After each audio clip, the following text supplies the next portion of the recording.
Hi everyone, welcome to my channel Nivedita stories. ఈ వీడియోలో ఏంటంటే చికెన్ పికిల్ ఎలా చేయాలో చూపిస్తాను. 2 కేజెస్ చికెన్ అయితే పీసెస్గా కట్ చేయించుకొని అయితే వచ్చామన్నమాట. చికెన్ పికిల్ కోసం చిన్న చిన్న పీసెస్ అయితే కట్ చేయించుకున్నాము.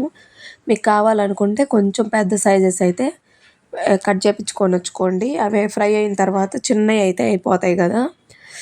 తర్వాత ఇక్కడ కొంచెం పసుపు, కొంచెం సాల్ట్ వేసి ఉడకబెట్టేసేయండి. ఇలా బౌల్లో తీసుకొని వాటర్ కంటెంట్ మొత్తం పోయేటట్టు ఒక్క డ్రాప్ కూడా వాటర్ లేకుండా అయితే మనమైతే ఫ్రై చేసుకొని పక్కన పెట్టుకోవాలి. నెక్స్ట్ ఒక కడాయిలో ఆయిల్ యాడ్ చేసుకొని ఆయిల్ హీట్ అయిన తర్వాత ఈ చికెన్ పీసెస్ ఉన్నాయి కదా, చికెన్ పీసెస్ మొత్తం అయితే మనమైతే ఫ్రై చేసుకోవాలి. నీట్గా గోల్డెన్ కలర్లో వచ్చేంత వరకు అయితే నీట్గా అయితే మనం ఫ్రై చేసుకొని పక్కన పెట్టుకోవాలన్నమాట. కొంచెం కొంచెంగా ఈ విధంగా అయితే యాడ్ చేస్తూ నేనైతే ఈ విధంగా అయితే చేస్తూ ఉన్నాను. కొంచెం కూడా వాటర్ ఏమి తగలకుండా మనము సపరేట్గా ఇంకొక బౌల్ తీసుకొని ఆ బౌల్లో అయితే ఈ పీసెస్ని ఫ్రై చేసిన పీసెస్ని అయితే ఈ విధంగా అయితే వేసుకుంటున్నాను. పక్కన తీసి పెట్టేసుకొని టోటల్గా అంతా అన్నీ ఫ్రై చేసుకొని మొత్తం అయితే ఒక పక్కన అయితే సైడ్కి అయితే తీసి పెట్టేసుకోండి. ఈ విధంగా 2 కేజెస్ కదా, మొత్తాన్ని అయితే కొంచెం కొంచెంగా ఫ్రై చేసుకొని నీట్గా ఫ్రై అయ్యేంత వరకు అయితే ఒక సైడ్కి అయితే తీసి పెట్టేసుకోండి.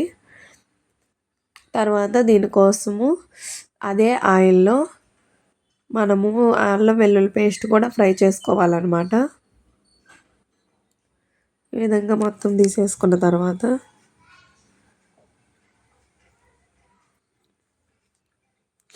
అదే ఆయిల్లో అల్లం వెల్లుల్లి పేస్టు 100 గ్రాములు అల్లము, 100 గ్రాములు వెల్లుల్లి తీసుకొని పేస్ట్ చేసేసుకొని రెండింటిని మిక్స్ చేసి బాగా నీట్గా ఈ విధంగా అయితే కడాయిలో అయితే వేసేయండి.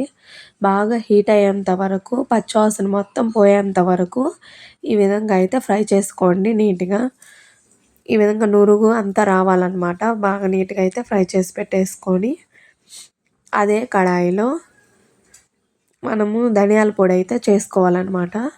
ధనియాల పొడి కూడా చేసి పెట్టేసుకోండి సైడ్కి. దీంట్లో మేము ఒక 4 to 5 స్పూన్స్ అయితే ధనియాల పొడి కూడా యాడ్ చేస్తున్నాం అనమాట. నెక్స్ట్ పీసెస్ ఉన్నాయి కదా, ఆ పీసెస్ని కూడా యాడ్ చేసేసి ఈ విధంగా అయితే బాగా మిక్స్ చేసి పెట్టేసుకోండి.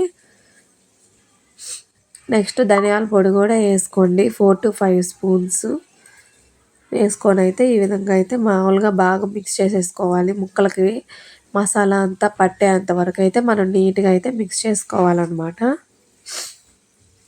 తర్వాత కారము, మీకు కారం ఎక్కువగా ఉంది అనుకుంటే తక్కువగా వేసుకోండి. మాకు ఇది కారం పెద్ద లేదనమాట, అంటే 6 to 7 స్పూన్స్ అయితే కారం అయితే యాడ్ చేస్తున్నాము ఇక్కడ. కారం కూడా యాడ్ చేసిన తర్వాత బాగా మిక్స్ చేసుకొని నెక్స్ట్ సాల్ట్ కూడా ఆల్రెడీ మనము పీసెస్లో వేసాం కదా, ఇక్కడైతే 2-3 స్పూన్స్ అయితే వేస్తున్నాను నేను. వేసి మొత్తము ఓవరాల్గా మొత్తం అయితే మిక్స్ చేసేసుకోండి. నీట్గా బాగా మిక్స్ చేసుకొని బాగా ఉడికించండి. కారము పచ్చివాసన పోయేంత వరకు బాగా ఉడికించి నురుగు వస్తుంది కదా, నురుగుగా వస్తుంది అనమాట. ఆ నురుగు వచ్చేంత వరకు అయితే మనము బాగా ఫ్రై చేసేసుకోవాలి, ఉడికించుకోవాలి నీట్గా. వాటర్ కంటెంట్ అయితే తగలనియద్దు, జాగ్రత్తగా చేసుకోండి. ఒక 2-3 మంత్స్ అయినా నిల్వ ఉంటుంది.